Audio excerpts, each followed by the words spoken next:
Salut camarades. Salut camarades. Salut camarades. Salut camarades. Vive les travailleurs de Guinée.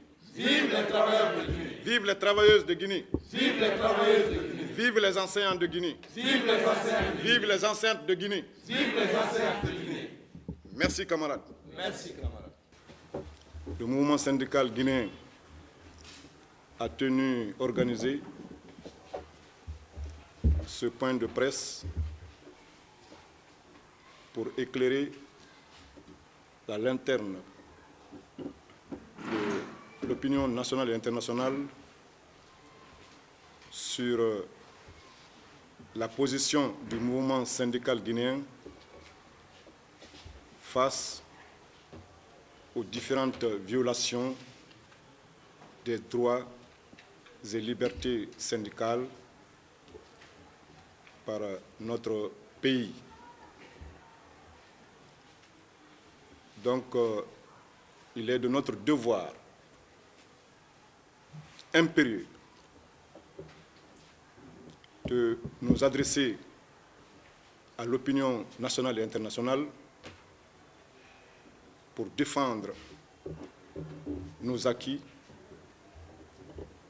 nos intérêts qui ont été chèrement obtenus au prix de sacrifices innombrables.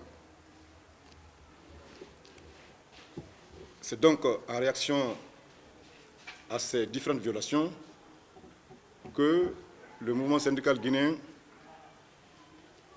vous livre la présente déclaration. Déclaration du mouvement syndical guinéen.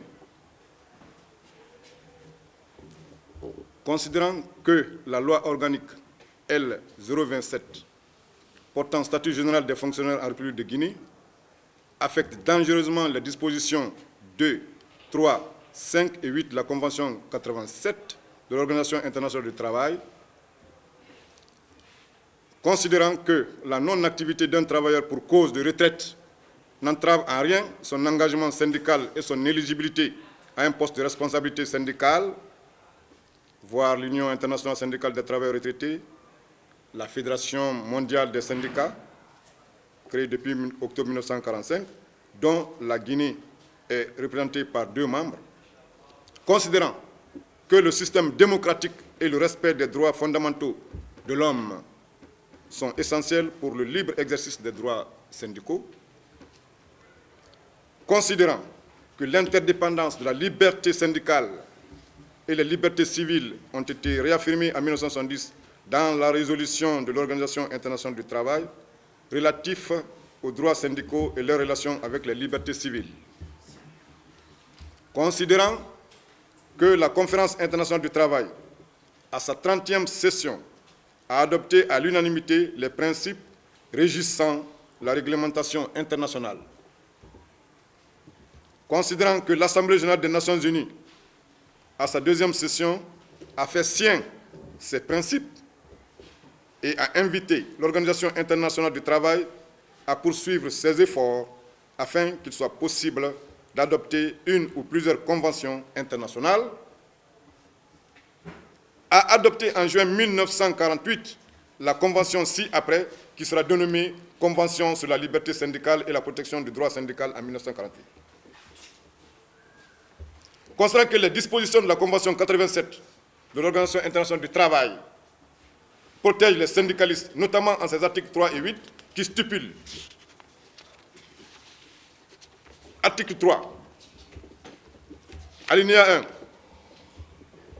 les organisations de travailleurs et d'employeurs ont le droit d'élaborer leurs statuts et règlements administratifs, d'élire librement leurs représentants, d'organiser leur gestion et leur activité et de formuler leur programme d'action.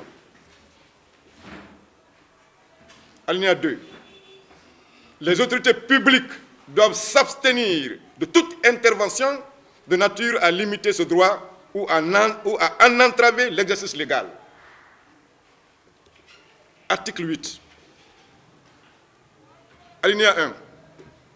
Dans l'exercice des droits qui leur sont reconnus par la présente Convention, les travailleurs les employeurs et leurs organisations respectives sont tenus, à l'instar des autres personnes ou collectivités organisées, de respecter la légalité.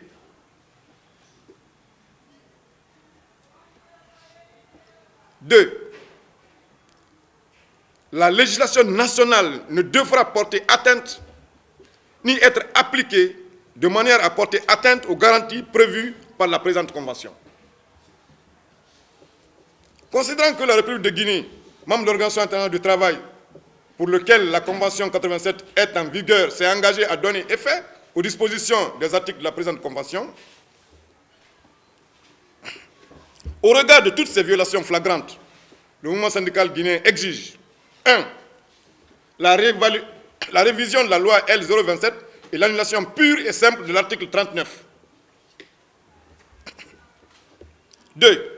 Le respect des conventions 87, 98, 151 et 154 et les recommandations de l'Organisation internationale du travail, OIT. Toutefois, le mouvement syndical guinéen, très soucieux de la quiétude sociale et de la paix, invite l'Assemblée nationale et le gouvernement au respect scrupuleux des articles 3 et 8 de la Convention 87.